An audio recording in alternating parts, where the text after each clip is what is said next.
আসসালামু আলাইকুম। সবাই কেমন আছেন? আল্লাহর অশেষ রহমতে সবাই অনেক ভালো আছেন।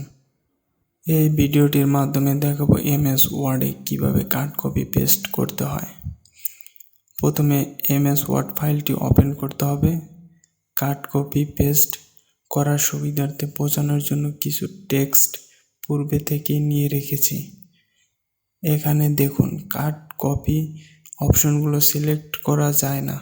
অপশনগুলো শো করার জন্য লেখাগুলো সিলেক্ট করতে হবে। সিলেক্ট করার জন্য মাউস পয়েন্টারকে লেখাগুলো শুরুতে অথবা শেষে নিতে হবে। যদি লেখাগুলোর শুরুতে মাউস পয়েন্টারকে নিয়ে যান, তাহলে কিবোর্ড হতে শিফট বাটন প্রেস করে ডান দিকে এরো ধরে রাখতে হবে যতটুকু সিলেক্ট করবেন। অথবা মাউস পয়েন্টারকে যদি লেখাগুলো শেষে নিয়ে যান, তাহলে কিবোর্ড হতে শিফট বাটন প্রেস করে বাম দিকে এরো ধরে রেখে সিলেক্ট করতে হবে। মাউসের মাধ্যমে সিলেক্ট করতে হলে মাউস পয়েন্টারকে লেখাগুলো শুরুতে অথবা শেষে নিতে হবে। আমি সম্পূর্ণ বাংলা লেখা সিলেক্ট করব বিধায় মাউস পয়েন্টারকে লেখাগুলো শুরুতে নিয়ে মাউসের লেফট বাটনে প্রেস করে ধরে ড্র্যাগ করে সিলেক্ট করব। আশা করি বুঝতে পেরেছেন। টেক্সটগুলো সিলেক্ট করার পর দেখুন কাট কপি অপশনগুলো শো করছে। ধরুন সিলেক্টিত বাংলা লেখাগুলো ইংরেজি লেখাগুলো নিচে নিতে হবে। এখন কিভাবে নেবেন?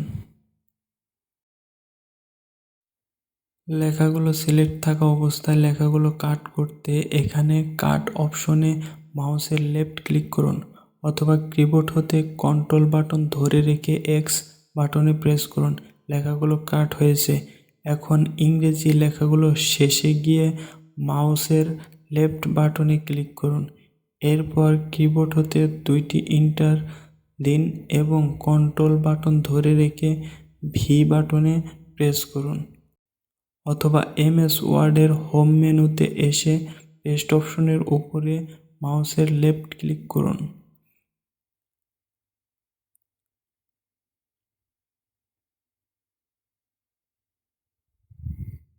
আমি কিবোর্ড শর্টকাটের মাধ্যমে পেস্ট করেছি।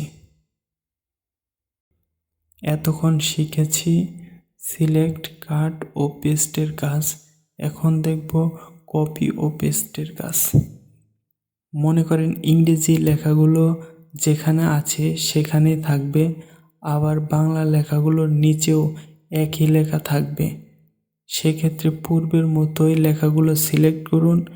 এমএস ওয়ার্ড ফাইলটির উপরে হোম মেনুতে এসে কপি করে পেস্ট করতে পারেন, অথবা কিবোর্ড হতে কন্ট্রোল সি দিয়ে কপি করে কন্ট্রোল ভি দিয়ে পেস্ট করতে পারেন, অথবা মাউসের রাইট ক্লিক করে পেস্ট করতে পারেন।